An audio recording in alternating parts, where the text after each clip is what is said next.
From The National, this is Trending Middle East. I'm Yasmin Al-Taji. It's Thursday, May 29th. Here are today's headlines. Israel launched strikes on Yemen's Sana'a airport on Wednesday, damaging the runway and leaving an aircraft in flames. That came just a day after Houthi rebels fired several missiles at Israel. The airport had only resumed operations about 2 weeks ago, following an earlier Israeli attack. The National's Thomas Helm reports. Israel's government issued some very strongly worded statements confirming the attack, saying that they would continue to strike Houthi targets and blaming Iran more widely for supporting such organizations that act against Israel. It's happening at a pretty regular frequency and is a painful reminder for Israelis that even though long-term enemies such as Hezbollah, which for so long posed the greatest missile threat, has been massively weakened, that there are still threats from the air posed by Israel's enemies. Israel's defense ministry said the strikes sent, quote, a clear message. Whoever fires at the state of Israel will pay a heavy price, unquote. The strikes come amid a U.S. Houthi ceasefire following disruption to Red Sea shipping, and as the Trump administration continues talks with Iran, which supports the rebels in Yemen. Israel has repeatedly targeted the Houthis in its bid to deter their attacks and to weaken Iran. The bombing is happening some weeks after the US struck a deal with the Houthis to stop its strikes on the organization in return for the Houthis no longer attacking shipping.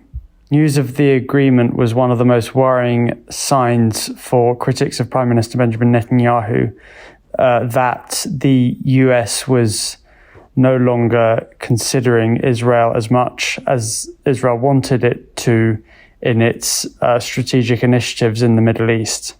It's also threatened to bomb Iran's nuclear sites, a notion that's caused concern for the U.S. as it continues talks with Tehran. It all just highlighted that while Houthi strikes don't necessarily cause loss of life in the country, they do cause massive disruption of a kind that hits Israelis economically and more widely builds a sense that it's still under threat from the air. British broadcaster Piers Morgan has called on Israeli Prime Minister Benjamin Netanyahu to allow international journalists into Gaza. His comments come at the Arab Media Summit in Dubai, in conversation with The National's editor-in-chief, Mina Al-Araibi. So I think, my firm message to Prime Minister Netanyahu, let the journalists in. They keep pretending it's because of our safety. Please, we're not stupid. Let the international journalists in, and then we can work out whether what Israel's saying, the government is saying, is correct. And my suspicion is it's not. He said the lack of access by journalists has made it impossible to verify the scale of destruction and human suffering in Gaza. Also at the Arab Media Summit, Lebanese Prime Minister Nawaf Salam told The National the country would be ruling out normalization with Israel unless certain conditions are met. Those conditions include Palestinian statehood and the return of refugees. The National's Mohamad Harisi was at the press event. Here he is with more. Sources in Beirut have suggested in recent months that Lebanon may come under pressure to pursue a path towards normalization with Israel in exchange for US and Western support.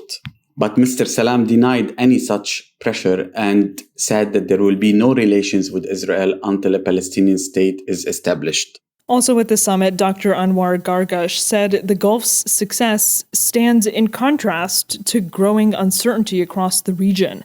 He called for strategic clarity to protect Arab interests. Pro-government militias in Syria have killed 6 people in an attack on a tribal farming community near the border with Turkey in the country's northeast. That's according to reports from residents on Wednesday. It's the latest in a series of events that show the new administration's difficulty controlling outlying areas in Syria. The violence took place in the town of Suluk, to the east of the Euphrates River. It came after members of the Unai, the main tribe in the area, expelled on Monday a militia called the Sunni Lions. That's one of the armed groups in the region supported by Turkey and allied with Syria's ruling Hayat Tahrir al-Sham. The National's Khaled Yacoub Oweis reports.